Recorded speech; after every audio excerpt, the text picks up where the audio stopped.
मित्रांनो, मी नवनाथ ढवळे आपलं pharma व्हिजनच्या online प्लॅटफॉर्मवरती सगळ्यांचं सहर्ष स्वागत करतो. ओके मित्रांनो, जी आता आपण औषध प्रशासनाची जी ऍडव्हर्टाइजमेंट आलेली आहे त्या ऍडव्हर्टाइजमेंट संदर्भात जी पण काही तयारी लागणार आहे त्या परीक्षेसाठी काय अभ्यासक्रम असेल, काय संदर्भ ग्रंथ असतील, काय पुस्तक असतील, परीक्षा कोण घेणार आहे, परीक्षा ऑनलाईन होणार आहे की ऑफलाईन होणार आहे, परीक्षा कोणत्या महिन्यामध्ये होईल, त्या सगळ्या गोष्टींचा आपण काय करणार आहोत सारांश लेक्चर मध्ये आपण कव्हर करणार आहोत. ओके, त्यासाठी आपला एक फार्मा व्हिजनचं ऍप आहे, फार्मा व्हिजन. ओके, ते फार्मा व्हिजनचं ऍप आपण डाउनलोड करून घ्या. त्यामध्ये तुम्हाला सगळ्या गोष्टींचं काय मिळेल, डिटेलमध्ये माहिती भेटून जाईल. तरी पण आपण ह्या व्हिडिओच्या माध्यमातून तुमच्यापर्यंत पोहोचण्याचा मी प्रयत्न करतोय. मित्रांनो, त्याच्यामध्ये बघा आपण त्या परीक्षेसाठी अभ्यासक्रम काय असेल तो बघू, त्याच्यासाठी काय संदर्भ ग्रंथ असतील ते बघूया, म्हणजे पुस्तकं वगैरे काय एक्स्ट्रा काय वाचावं लागतंय ते आपण बघणार आहोत. आणि सगळ्यात महत्वाचं म्हणजे ह्या परीक्षेची तयारी कशी करायची आहे, काय करायचं आहे, ह्या परीक्षेची तयारी कशी करायची आहे हे आपल्याला काय करायचं आहे ह्या व्हिडिओ मधून आपण बघणार आहोत. बघा, हे आपल्या फार्मा व्हिजन अकॅडमीचा हा लोगो आहे. तुम्हाला जर ऍप डाउनलोड करायचं असेल तर हा लोगो बघून तुम्ही ऍप काय करू शकताय, आपलं डाउनलोड करू शकताय. मित्रांनो, आपली जी त्याची ऍडव्हर्टाइजमेंट आलेली आहे ती कुणाची आहे तर अन्न व औषध प्रशासन, जे महाराष्ट्र शासनाचं अन्न व औषध विभाग आहे किंवा डिपार्टमेंट आहे त्या डिपार्टमेंटचं जी ऍड आहे ती त्या डिपार्टमेंट कडून काय केली जाते, प्रसिद्ध केली जाते. तर त्या ऍड मध्ये जे पद मेन्शन केलेले आहेत त्यामध्ये 2 पद आहेत, विश्लेषक रसायनशास्त्रज्ञ अराजपत्रित. अराजपत्रित अराजपत्रित म्हणजे नॉन गॅझेटेड, म्हणजे ज्यांना सहीचा अधिकार नाही असं एक पद आहे. आणि दुसरं पद आहे वरिष्ठ तांत्रिक सहाय्यक, गट क, म्हणजे क्लास 3 मधलं एक पद आहे आणि क्लास 2 मधलं एक पद आहे. ओके, ह्या दोन्ही पदांची नियुक्ती महाराष्ट्रामध्ये 3 ठिकाणी केली जाते. एक आहे मुंबई, दुसरा आहे नागपूर आणि तिसरा आहे छत्रपती संभाजीनगर. इथे आपल्या महाराष्ट्र शासनाच्या ज्या प्रयोगशाळा आहेत, ड्रग टेस्टिंगच्या किंवा अन्नच्या ज्या फूड तपासणीच्या ज्या काही शाळा आहेत म्हणजे लॅबोरेटरी आहेत, त्या 3 ठिकाणी ह्या 2 पदांची काय केली जाणार आहे, नियुक्ती केली जाणार आहे. ओके, बघा, जे आपलं वरिष्ठ तांत्रिक सहाय्यक हे पद आहे त्यासाठी टोटल जी पद आहेत ते टोटल पद आहेत 37 पद आहेत. त्याचं कॅटेगरी वाईज जर आपण कॅल्क्युलेशन केलं तर बघा, कॅटेगरी अनुसूचित जातीसाठी टोटल सर्वसाधारणसाठी एक पद आहे, म्हणजे इथं अनुसूचित जातीच्या मुली व मुलं दोन्ही कॉम्पिट करू शकतात, म्हणजे अनुसूचित जाती असणारा कॅन्डिडेट फॉर्म भरू शकतो. महिलांसाठी 2 पद आहेत. माजी सैनिक त्यांच्यासाठी 1 पद आहे. पदवीधर अंशकालीन त्यांच्यासाठी 1 पद आहे. असे अनुसूचित जातीसाठी टोटल पद आहेत 5. अनुसूचित जमातीसाठी 2 पद आहेत, त्यातलं 1 पद आहे सर्वसाधारण आणि 1 पद आहे महिलांसाठी. तिसरा आहे विजा, त्यांच्यासाठी 1 पद आहे. बजब त्यांच्यासाठी 1 पद आहे, सर्वसाधारण मध्येच पद आहे. बजक साठी 2 पद आहेत, एक आहे सर्वसाधारण, दुसरा आहे महिलांसाठी. त्याच्यानंतर विमाप्त त्यांच्यासाठी 1 पद आहे. ओके, आता मुलं म्हणतील बजड साठी पद नाहीये, मग त्यांनी फॉर्म भरायचा का नाहीये, त्यांनी फॉर्म भरायचा. त्यांच्यासाठी सर्वसाधारण त्याच्यामध्ये 3 पद आहेत. तिथं ज्या कास्टला जे कुठलं पद नसेल तर त्याच्यासाठी सर्वसाधारण मधून तुम्ही फॉर्म भरू शकता, ती जागा तुम्ही तिथं अप्लिकेबल करू शकता. म्हणजे तुम्ही असं समजायचं नाही की सर मला पदच नाहीये, तर तसं नाहीये, तर पद आहेत. महिलांसाठी 3 आहेत, पुरुषांसाठी 3 आहेत, 6 पद आहेत. त्याच्यानंतर माजी सैनिकांसाठी 2 पद आहेत, पदवीधरांसाठी 1 पद आहे, कल्पग्रस्तांसाठी 1 पद आहे, खेळाडूंसाठी 1 पद आहे. म्हणजे ही पद आहेत ती सगळ्यांसाठी, म्हणजे त्या सर्व कॅटेगरीतले कॅन्डिडेट काय करू शकतात, इथं फॉर्म भरू शकतात. त्यामुळे असं नाही की कॅटेगरीसाठी पद नाहीये मी फॉर्मच भरणार नाही, तर त्यासाठी हे पद आहेत, सगळ्यांनी फॉर्म भरू शकतात. त्यानंतर मागासवर्गीय आहेत त्यांच्यासाठी 2 सर्वसाधारणसाठी आहेत, 2 आहेत ते महिलांसाठी आहेत. ओके, त्याच्यानंतर जर एससीबीसी साठी 2 सर्वसाधारण, 1 महिलांसाठी आहे. त्याच्यानंतर तुम्ही माजी सैनिकांसाठी 1 पद आहेत. तसेच ईडब्ल्यूसी साठी 2 सर्वसाधारण, 1 महिलांसाठी आहे, 1 आहे माजी सैनिकांसाठी. आणि या सगळ्यांमध्ये 1 पद आहे ते कोणासाठी ठेवलेलं आहे, PWD candidate physically handicap candidate म्हणजे आपण त्यांना दिव्यांग म्हणतो, त्यांच्यासाठी काय केलेलं आहे, एक पद आहे ते राखीव ठेवलेलं आहे. असे वरिष्ठ तांत्रिक पदासाठी 37 जागा आहेत टोटल, म्हणजे खूप मोठी ऑपॉर्च्युनिटी आहे ही. तर यासाठी अर्ज कोण करू शकतात, फार्मसी केलेले कॅन्डिडेट, म्हणजे बी फार्म, एम फार्म, त्यामध्ये पीएचडी असणारे कॅन्डिडेट पण काय करू शकतात, त्याच्यासाठी अर्ज करू शकतात. आणि दुसरे अजून कोण कॅन्डिडेट अर्ज करू शकतात, ज्यांची बीएससी प्लेन आहे, की ज्यांची केमिस्ट्री आहे, बायोकेमिस्ट्री आहे, त्यांच्यासाठी हे कॅन्डिडेट काय करू शकतात, ह्या पदासाठी अर्ज करू शकतात आहे. ओके, म्हणजे ज्यांची प्लेन बीएससी आहे अशी केमिस्ट, म्हणजे तुम्ही असं नाही की तुम्हाला क्लास त्यांचा वर्ग 2 म्हणजे ज्यांना फर्स्ट क्लास मिळाला नाहीये ते पण कॅन्डिडेट अर्ज करू शकतात आहे. पण त्यांच्यासाठी एक एक्स्ट्रा क्रायटेरिया काय ठेवलेला आहे, की त्यांनी कमीत कमी 18 महिन्याचं प्रशिक्षण घेतलेलं पाहिजे अनालिटिकल केमिस्ट्री मधलं, म्हणजे अनालिसिस, ड्रग जे अनालिसिस आहे त्याच्यामध्ये त्यांना अनुभव असावा असं त्यांनी त्यामध्ये मेन्शन केलं. आपण डिटेलमध्ये बघत आहोत. बघा, हे दिव्यांगांसाठी एक पद आहे, सगळ्या दिव्यांगांसाठी मिळून एक पद दिलेलं आहे. त्याच्यानंतर आपले आहे विश्लेषक रसायन शास्त्रज्ञ, अराजपत्रित, नॉन गॅजेटेड, खूप पोस्ट आहे बघा.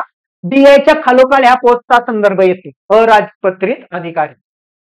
विश्लेषक रसायनशास्त्रज्ञ हे डीएच्या समकक्ष पद कन्सिडर केलं जातं. आणि ह्या पदासाठी हे तुमच्या एवढ्या जागा निघालेल्या आहेत, टोटल 19 जागा आहेत, म्हणजे खूप मोठी ऍड आहे.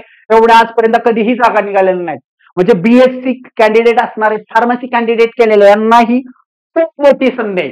ह्या क्षेत्रात करिअर करण्याची खूप मोठी संधी आहे. सिलेबस खूप सोपा सिलेबस आहे, खूप कमी सिलेबस आहे. ओके, तर तुम्ही व्यवस्थित तयारी केली तर ह्या पदी सिलेक्ट व्हायला काहीच अवघड नाहीये. तुम्ही जर जागा बघितल्या तर ह्या जागा आहेत ह्या तुमच्या सर्वसाधारण जागा आहेत.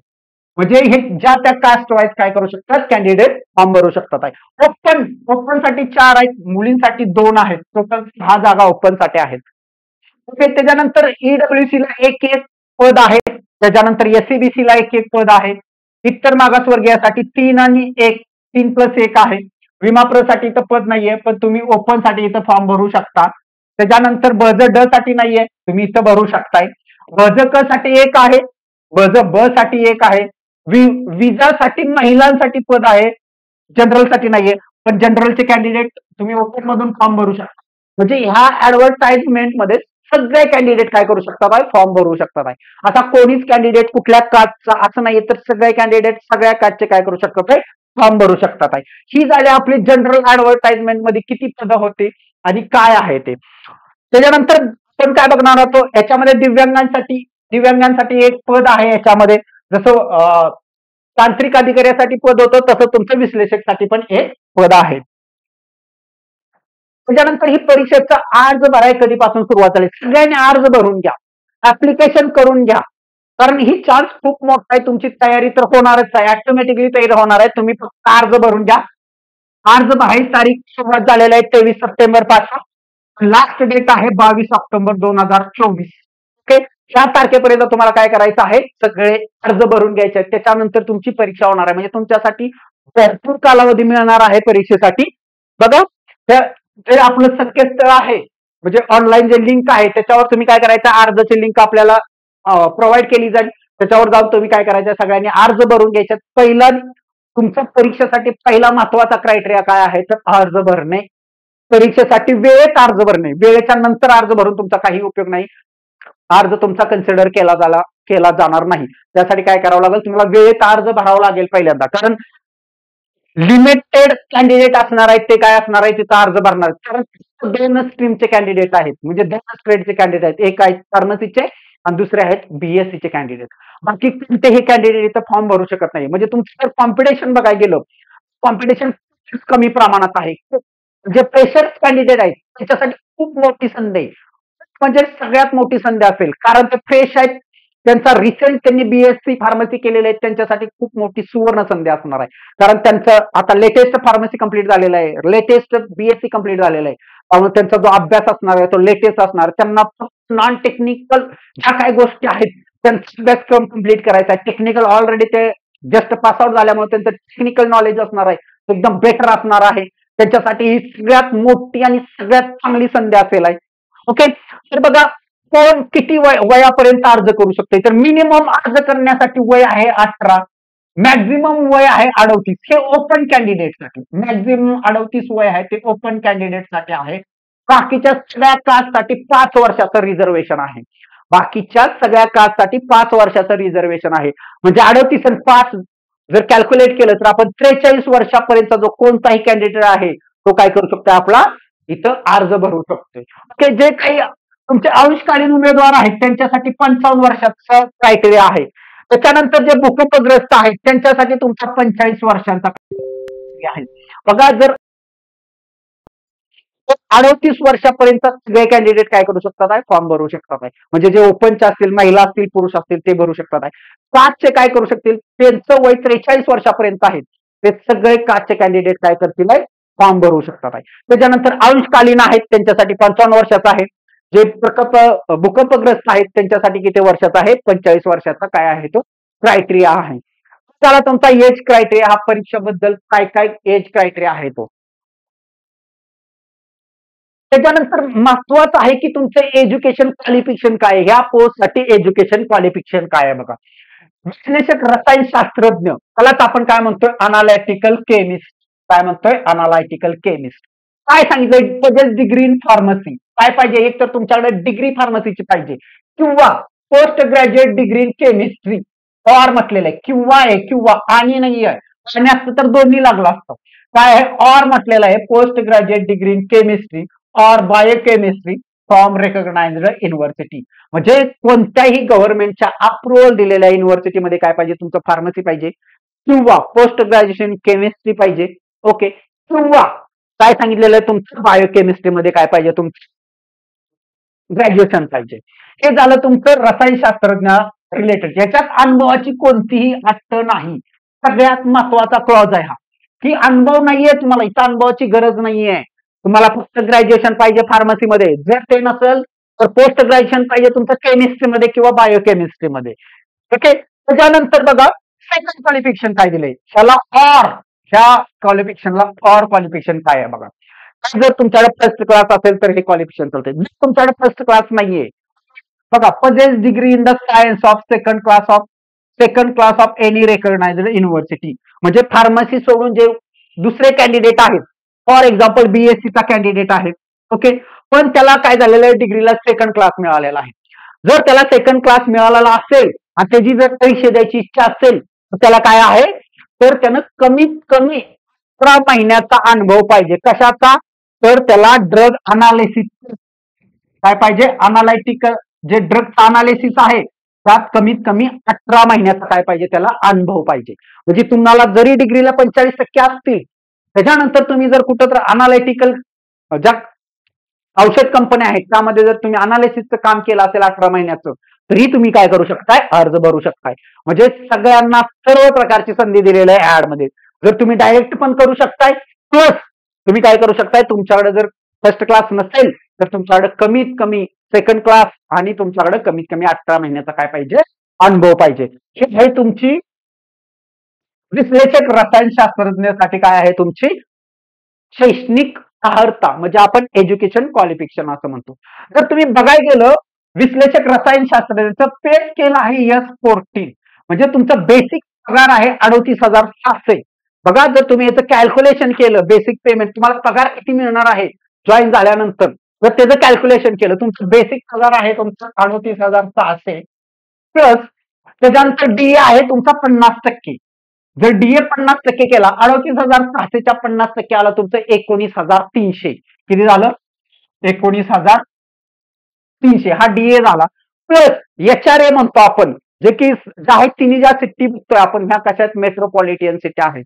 तर ह्या मेट्रोपॉलिटियन सिटीमध्ये नियर अबाउट 27% तुम्हाला काय मिळतोय, एचआरए मिळतोय. मग 38,600च्या जर 27% म्हणजे 30% जर बघितलं तर किती येतोय, जवळजवळ 14,000च्या आसपास काय येतोय तुमचा एचआरए येतोय.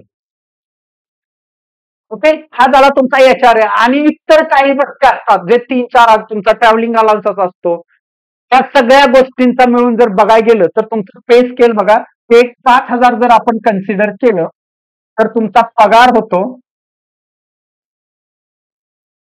8, 9, 10, 9, 8, 18, 22,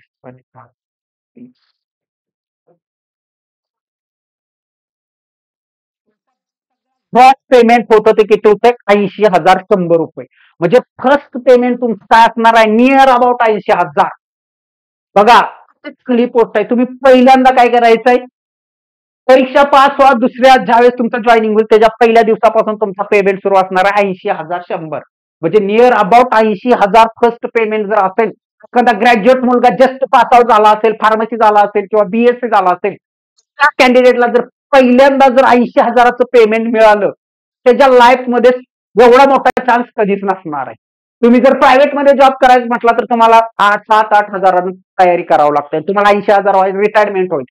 तेच रिटायरमेंटचं पेमेंट जर तुम्हाला पहिल्यांदा मिळत असेल तर मला वाटतं सगळ्या कॅन्डिडेटनी तयारी केली पाहिजे. सगळ्या ए टू झेड ज्यांचं ज्यांचं क्वालिफिकेशन बसतंय ना ए टू झेड कॅन्डिडेटने तयारी करा. आणि तुम्ही जर प्रॉपर वेनं तयारी केली प्रॉपर ब्लाइंडली कुठल्याही परीक्षेची तयारी करायची नाही. मला प्रॉपर सिलेबस माहित पाहिजे. त्या परीक्षेला कुठल्या प्रकारचे प्रश्न येणार आहेत काय सिलेबस आहे सगळ्या डिटेलमध्ये जर तुम्ही बघितला तर ही परीक्षा पास होणं काहीच अवघड नाही. ही परीक्षा तुम्ही जाता जाता पास होणार. जाता जाता काहीच अवघड नाही या परीक्षा पास होण्यासाठी. नेक्स्ट बघा दुसरं टाईप कोणतं आहे आपलं वरिष्ठ तांत्रिक सहाय्यक. त्याला काय सांगितलेलं आहे एज्युकेशन क्वालिफिकेशन बघा have a second class science degree recognised university. म्हणजे एनी बीएससी कॅन्डिडेट असं त्यांनी सांगितलेलं नाहीये. कुठलाही बीएससी मधला तुमची बीएससी केमिस्ट्री मध्ये असू द्या बायोलॉजी मध्ये असू द्या झुलॉजी मध्ये असू द्या फिजिक्स मध्ये असू द्या कोणत्याही क्षेत्रातली म्हटलेलं आहे have a second class science degree of recognised university. मान्यता प्राप्त विद्यापीठाची विज्ञान शाखेतील द्वितीय श्रेणीतील पदवी. असं नाही म्हटलं की तुम्हाला प्रथम श्रेणीतली पाहिजे तुम्हाला द्वितीय श्रेणीतली असली तरी चालेल पण सायन्स मधली पाहिजे कुठलीही चालेल. असं समजू नका की फक्त बीएससी केमिस्ट्री वाल्यांसाठीच आहे अजिबात नाहीये. बीएससीच्या सगळ्या स्ट्रीम इथं फॉर्म भरू शकतात. मी काय म्हटलं नीट आहे का नीट तुम्ही इथं कन्फ्युज झाला असाल तुम्हाला ही माहितच नाही तुम्ही नीटच वाचली नसेल तुम्ही इथं काय करणार आहे चुकणार आहात. तुमची आयुष्यातील सगळ्यात मोठी संधी काय होणार आहे निघून जाणार आहे. म्हणून म्हटलं की तुम्ही हा व्हिडिओ शेवटपर्यंत बघा डिटेलमध्ये बघा तुम्हाला ह्या व्हिडिओमध्ये सगळ्या गोष्टींचं काय मिळणार आहे सगळं डिटेलमध्ये मिळणार आहे. मी तुम्हाला इतकं नीट वाचलं नसेल तर तुमच्या आयुष्यातली ही संधी जाईल. इतकं आपल्याला विज्ञान शाखेमध्ये सगळ्या शाखा येतात. बीएससी केमिस्ट्री येते बायोलॉजी येते बॉटनी येते झुलॉजी येते फिजिक्स येते त्या सगळ्या शाखा बीएससी बायोटेक्नॉलॉजी आहे मायक्रोबायोलॉजी आहे बायोकेमिस्ट्री आहे या सगळ्या शाखा काय करू शकतात आहे फॉर्म भरू शकतात आहे. असं नाही की फक्त बीएससी केमिस्ट्री वाल्यांसाठी आहे सगळ्यांसाठी हे पद आहे. सगळ्या कॅन्डिडेटनी फॉर्म भरून घ्यायचं आहे. तुमच्यासाठी खूप मोठी ऑपॉर्च्युनिटी असणार आहे खूप मोठी संधी असणार आहे. संधीचं काय करायचं आहे तुम्हाला सोनं करून घ्यायचं आहे. ओके त्यानंतर काय म्हटलेलं तुमच्याकडे बीएससी आहे किंवा होल्ड डिग्री इन फार्मसी म्हणजे तुमच्याकडे फार्मसी जरी असेल तरी तुम्ही पण फॉर्म भरू शकताय. म्हणजे बीएससी आणि फार्मसीच्या कॅन्डिडेटसाठी हे काय असणार आहे सुवर्ण संधी असणार आहे. ही लाईफ मधला जस्ट पास आउट झालेल्या कॅन्डिडेटसाठी तर सगळ्यात मोठी संधी असेल आहे. पण या संधीचं सोनं करून घ्यायचं आहे. आणि मी तर म्हणतो 100% तुम्ही सगळ्यांनी फॉर्म भरा सगळ्यांनी सगळ्यांनी फॉर्म भरा कोणीही राहता कामा नये. याच्यासाठी परीक्षा फी काय आहे याच्यासाठी राखीव पदासाठी परीक्षा फी आहे 900 रुपये आणि जे खुला प्रवर्ग आहे त्यांच्यासाठी परीक्षा फी काय आहे 1000 रुपये आहे.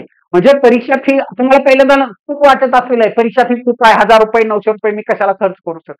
पण असे म्हणणारे 50% कॅन्डिडेट असणार आहेत की परीक्षा फी जास्त आहे. तुमचं 50% कॉम्पिटिशन तिथंच कमी होणार आहे की परीक्षा फी मुळेच काय करणार आहेत निमे कॅन्डिडेट फॉर्म भरणार आहेत. निमे कॅन्डिडेट त्यांना एज्युकेशन क्वालिफिकेशन माहीत नसल्यामुळे फॉर्म भरणार नाहीत आहे. आणि निम कॅन्डिडेट असणार आहे की ज्यांना फॉर्म भरलाय कुणी तयारीच केलेली नाही प्रॉपर अभ्यासक्रम बघूनच निमे कॅन्डिडेट काय करणार आहेत अभ्यास तयारी करणार आहेत. जे पण असतील जे आपल्या ऍप डाउनलोड करून घेतील त्यामध्ये आपण काय करणार आहे सगळ्या बॅचचं सगळं डिटेल विश्लेषण असणार आहे की कुठल्या सब्जेक्टसाठी काय वाचायचं आहे कुठला टॉपिक वाचायचा आहे किती प्रमाणात त्या सब्जेक्टचा अभ्यास करायचा आहे कुठल्या सब्जेक्टची तयारी करायची आहे हे सगळं आपण आपल्या ऍपवर काय करणार आहे सगळं डिटेलमध्ये देणार आहे. नेक्स्ट बघा आता सिलेबस काय दोन्ही प्रवर्गासाठी सिलेबस 99% सेम फक्त वेगळा आहे. काय म्हटलं मी तुम्हाला 99% सिलेबस कसा आहे सेमच आहे वेगळा काहीच नाहीये. सिलेबस सेम आहे. तुम्हाला काय करायचं आहे दोन्ही पदांचा एकच अभ्यास करायचा आणि दोन्ही पदांसाठी अर्ज करायचा आहे. तुम्हाला एका पदासाठी नाही तर दोन्ही पदांसाठी अर्ज करा आणि दोन्ही पदांचा सिलेबस तुम्हाला सेमच आहे. जर सिलेबस बघायला गेला तर इंग्लिश साठी बघा 15 क्वेश्चन आहेत 30 मार्क्स आहेत. 15 क्वेश्चन 30 मार्क आहेत. इंग्लिशमध्ये काय विचारणार आहे तुम्हाला? इंग्लिशमध्ये ग्रामर आहे, व्होकॅब्युलरी आहे, दोनच पॉईंट. ग्रामर मध्ये सगळा पार्ट येतो, सेंटेन्स स्ट्रक्चर, पंक्च्युएशन वगैरे या सगळ्या गोष्टी आहेत त्या तुमच्या ग्रामर मध्ये कव्हर होतात. आणि उरलेला पार्ट आहे तुमचा व्होकॅब्युलरीचा. व्होकॅब्युलरी मध्ये काय वन वर्ड सब्स्टिट्यूशन आहे, फ्रेजेस आहेत, समानार्थी शब्द आहेत, विरुद्धार्थी शब्द आहेत. ह्या सगळ्या गोष्टी कुठे असणार आहेत? तुमच्या इंग्लिश ग्रामर मध्ये असणार आहे. तर डिटेल तुम्हाला काय असणार आहे? डिटेल विश्लेषण असेल, डिटेल सांगितलं जाईल की कुठल्या टॉपिकवर किती तुम्हाला स्टोरेज करायचं आहे, काय करायचं आहे, वन वर्ड सबस्टेशन कसे करायचे, फ्रेजेस कुठल्या वाचायच्या आहेत, कुठल्या करायच्या नाहीत, कुठल्या करायच्या आहेत, या सगळं काय करायला असणार आहे तुम्हाला. तिथं अनालिसिस मिळणार आहे, तुम्हाला सांगितलं जाणार आहे आणि ते तुमच्याकडून काय घेतलं जाईल? करून घेतलं जाईल. त्याच्यानंतर सेकंड पार्ट आहे तुमचा मराठी ग्रामरचा. काय आहे? मराठी ग्रामरचा. सेम आहे मराठी ग्रामर, तुम्हाला शब्दांच्या जाती आहेत, ह्या सगळं आहे. त्याच्याबरोबर तुम्हाला काय करायचं आहे? व्होकॅब्युलरीचा पण अभ्यास करायचा आहे. समानार्थी आहे, विरुद्धार्थी आहे, वाक्यप्रचार आहेत, म्हणी आहेत, शब्दशक्ती आहे, शब्दसिद्धी आहे, ह्या सगळ्या गोष्टींचा काय असणार आहे? त्यामध्ये अभ्यास असणार आहे. त्याला पण काय असणार आहे? 15 प्रश्न आणि 30 गुण असणार आहेत. त्याच्यानंतर जो थर्ड पार्ट येतो जनरल नॉलेज आणि मेंटल अबिलिटी. बघा जनरल नॉलेज आणि मेंटल अबिलिटी मध्ये काय? जनरल नॉलेज मध्ये काय असणार आहे? तुमचं जिओग्राफी असेल, हिस्ट्री असेल, पॉलिटी आहे, इकॉनॉमिक्स आहे आणि करंट रिलेटेड जे काय असणार आहे? प्रश्न असणार आहे. आणि विज्ञान जे की 9वी 10वीचं विज्ञानचा काय करायचं आहे तुम्हाला? ते अभ्यास करायचा आहे. आता बघा बघायला गेलं तर ही परीक्षा कोणाच्या? महाराष्ट्र शासनाची आहे. कोणाच्या आहे? महाराष्ट्र शासनाची आहे. म्हणजे तुम्ही जर जिओग्राफीचा अभ्यास करत असाल तर तुम्हाला कुठला अभ्यास केला पाहिजे? महाराष्ट्राच्या जिओग्राफीचा अभ्यास केला पाहिजे. कशाचा अभ्यास केला पाहिजे? तुम्ही महाराष्ट्राच्या जिओग्राफीचा केला पाहिजे. हिस्ट्रीचा कशाचा केला पाहिजे? तुम्ही महाराष्ट्राच्या हिस्ट्रीवर जास्त फोकस केला पाहिजे. त्या म्हणजे तुम्हाला कळायला पाहिजे की परीक्षा कोण कंडक्ट करते आणि कुठल्या कशासाठी आहे, त्यावर तुमचा काय ठरतो? परीक्षेचा पॅटर्न ठरत असतोय. म्हणून काय करायचं? तुम्हाला परीक्षा बघा कुठल्या परीक्षेसाठी आहे. ओके, ही ऍडव्हर्टाईज आहे महाराष्ट्र शासनाची. मग तुम्ही फोकस कशावर केला पाहिजे? महाराष्ट्र शासनावर फोकस केला पाहिजे. त्याच्यानंतर थोडंच फार काय बघायचं तुम्हाला? इंडियन जिओग्राफी बघायची. तुम्हाला वर्ल्ड जिओग्राफीची गरजच नाहीये. तुम्हाला इंडियन जिओग्राफी बघा, इंडियन कॉन्स्टिट्यूशन बघा, इंडियन इकॉनॉमिक्स बघा. हे पॉईंट आहेत काय करायचे तुम्हाला त्यामध्ये काय करायचे?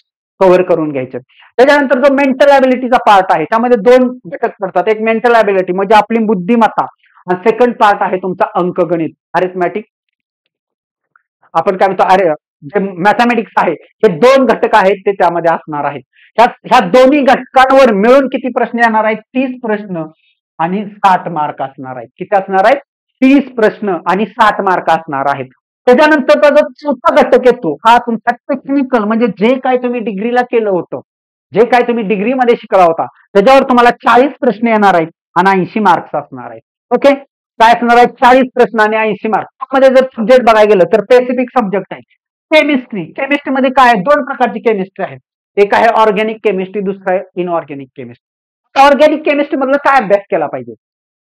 तर ऑर्गॅनिक केमिस्ट्री मधला जे तुमचे अॅलिफॅटिक कंपाऊंड आहेत, सायक्लिक कंपाऊंड आहेत, ह्याच्याबद्दलचं त्यांच्या रिॲक्शन काय आहे, त्यांचं प्रिपरेशन काय आहे, त्यांच्या प्रॉपर्टीज काय आहेत, त्याच्यावर प्रश्न येणार आहेत तुम्हाला.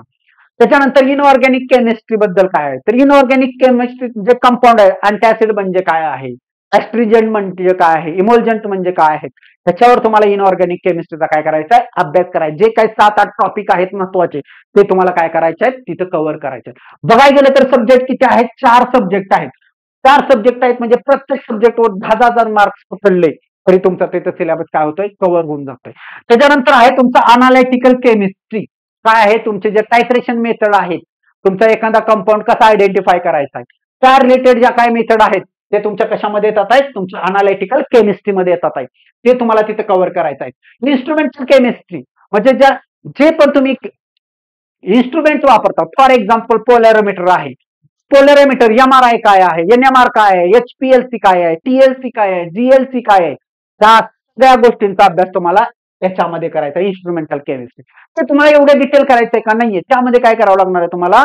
प्रिन्सिपल काय आहे त्याचं इन्स्ट्रुमेंटेशन काय आहे आणि त्याचं ऍप्लिकेशन काय आहे, ह्या 3च गोष्टींचा काय करायचा तुम्हाला?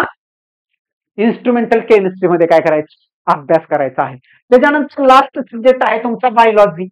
बायोलॉजीमध्ये तुम्हाला अभ्यास काय करायचा आहे? अनाटॉमी आणि फिजिओलॉजीचा तुम्हाला खूप चांगला अभ्यास करायचा आहे. आणि त्याच्यानंतर वनस्पतीशास्त्र आहे. ओके, त्याचा थोडासा तुम्हाला जे प्लांट किंगडम आहे, वनस्पतीचं क्लासिफिकेशन आहे, त्यावर तुम्हाला 1-2 चॅप्टरचा काय करावं लागेल? अभ्यास करावा लागेल. हे स्ट्रक्चर असणार आहे ते तुमचं कशाचं आहे? वरिष्ठ तांत्रिक सहाय्यक गट क ह्या परीक्षेचं हे काय असणार आहे तुमचं स्ट्रक्चर असणार आहे. ओके. त्याच्यानंतर जर बघितलं विश्लेषक रसायनशास्त्र सेम आहे सगळं सेम. इंग्लिश सेम आहे, मराठी सेम आहे, जनरल नॉलेजचे काय आहे सेम आहे. फरक येतोय फक्त सब्जेक्ट नॉलेजचा तुमचा. ऍड काय होतं याच्यामध्ये तुमच्या तर मायक्रोबायोलॉजी आणि बायोकेमिस्ट्री दोनच घटक तुमचे काय होतात ऍड होतात आहे. आणि त्या दोन घटकांसाठी काय आहे आपण बघणार आहे. सगळ्या सिलेबस साठी कुठलं काय वापरायचं आहे हे तुम्हाला मी डिटेल सांगणार आहे की कुठल्यासाठी काय वापरायचं आहे.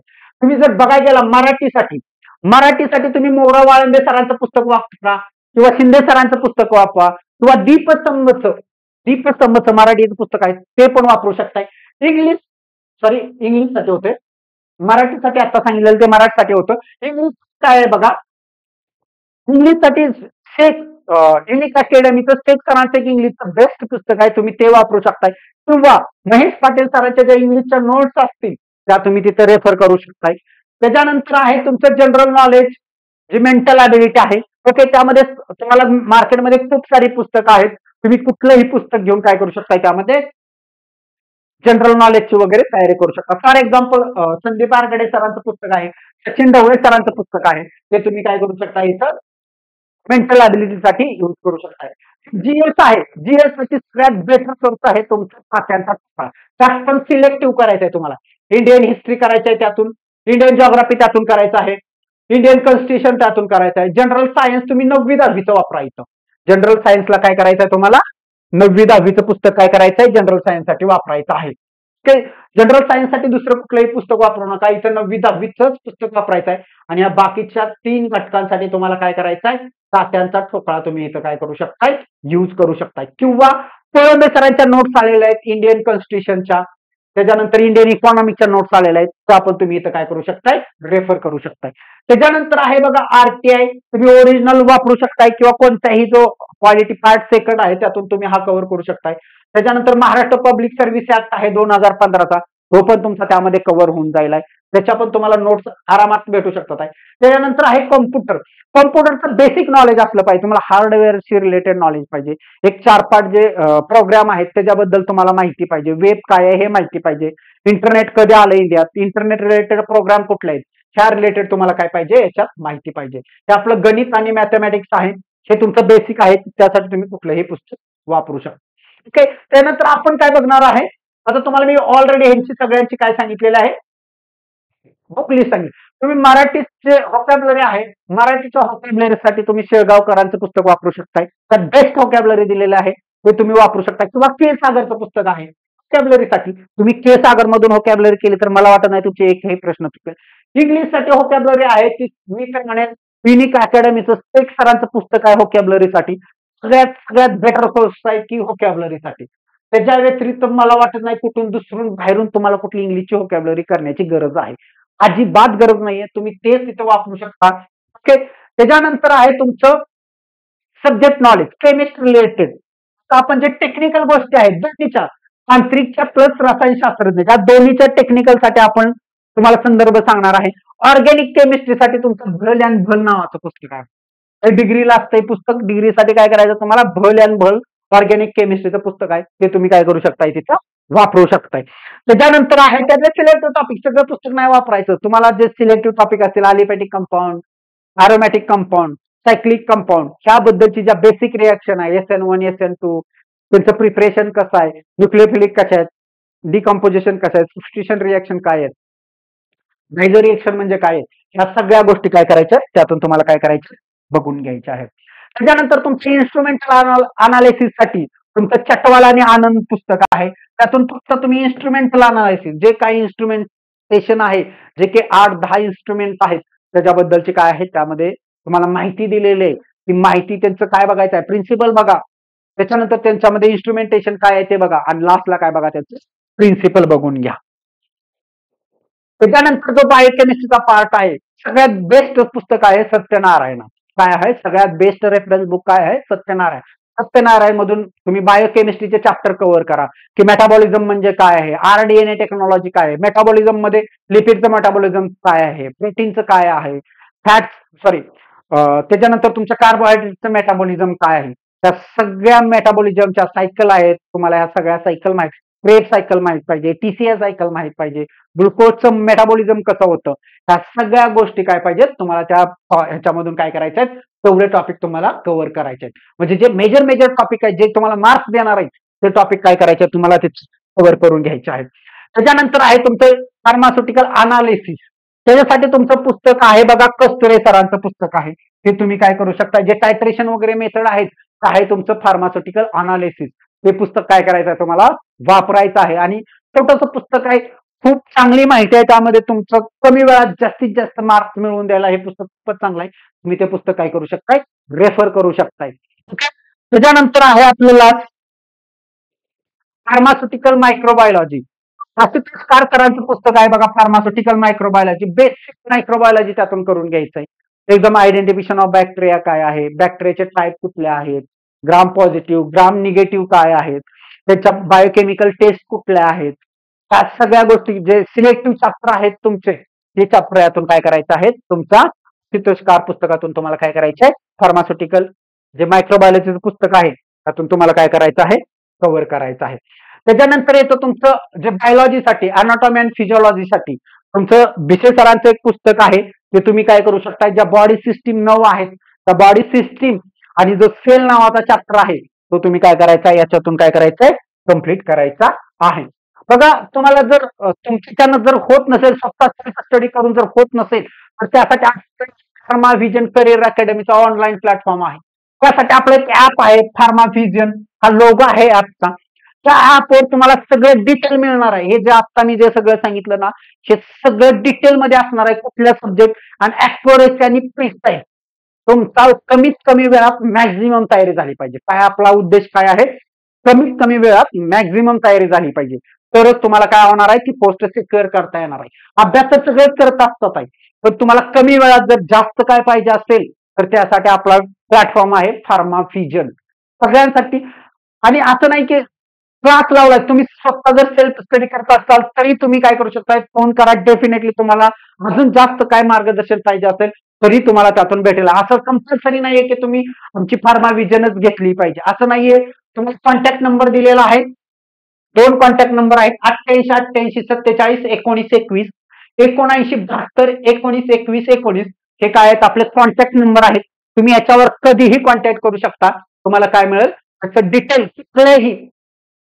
कुठलाही काही जरी तुम्हाला अडचण असेल तर तुम्ही काय करू शकताय, फोन करू शकता. असं कंपल्सरी नाहीये की बॅच लावलीच पाहिजे. ज्यांना खरंच पास व्हायचंय त्यांच्यासाठी आम्ही हा प्लॅटफॉर्म दिलेला आहे. तुम्ही त्या प्लॅटफॉर्मचा काय करू शकताय, हे प्लॅटफॉर्मवरची संधी घेऊ शकताय आणि तुमच्या पोस्टसाठी तुम्ही काय करू शकताय, सिक्युअर होऊ शकताय. हे असेल आपलं फार्मा व्हिजनचं डिटेल. तुम्ही काय करू शकताय, तुम्ही डाउनलोड करा. सगळ्यांनी आजच ऍप डाउनलोड करून घ्या. तुम्हाला ऍप डाउनलोड करायला काय पैसे पडणार नाहीत. तुम्हाला वाटलंच तर तुम्ही काय करू शकताय, पुढे ऍप बॅच घेऊ शकताय. नसेल तर तुम्हाला सांगितलेलं आहे, त्या नंबरवर कॉन्टॅक्ट करा.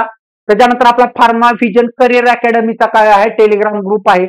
टेलिग्राम ग्रुप जॉईन करा. वेळोवेळी ज्या पण काय अपडेट्स असतील, परीक्षा कधी होईल, काय होईल, परीक्षा होणार आहे ती सगळी ऑनलाईन स्वरूपात असणार आहे. तुमचा ऑनलाईन परीक्षा असेल तुमची. सगळ्यांसाठी जर जास्त कॅन्डिडेट झाले तर शिफ्ट वाईज परीक्षा होईल आणि ही परीक्षा कंडक्ट करणार आहे टीसीएस. कारण टीसीएसचा पॅटर्न एकदम व्यवस्थित खूप छान आहे, एकदम to the point, to the syllabus त्यांचा पॅटर्न आहे. त्यामुळे तुम्ही टीसीएसचे जरी पाठीमागचे झालेले जर प्रश्न बघितले एखाद्या संदर्भ ग्रंथातून तरी तुम्हाला कळून जाईल की काय तयारी आणि कितीपर्यंत करायचं आहे. त्यामुळे आपण आजच्या लेक्चरमध्ये मला वाटतं की सगळ्या प्रकारच्या शंका आहेत त्या निरसन झाल्या असतील. जरी कोणाच्या काय एक्स्ट्रा शंका असतील, काय असेल बॅच बद्दल कोणाला काय विचारायचं असेल, कधी संपणार आहे, कधीपर्यंत काय आहे, तरी ह्या कॉन्टॅक्ट नंबरवर तुम्ही कधीही मला फोन करू शकताय. हा सगळ्यांसाठी कॉन्टॅक्ट नंबर आहे. तुम्ही डेफिनेटली फोन करा. तुमच्या सगळ्या शंकांचं काय केलं जाईल, निरसन केलं जाईल. इथं आपण थांबूया.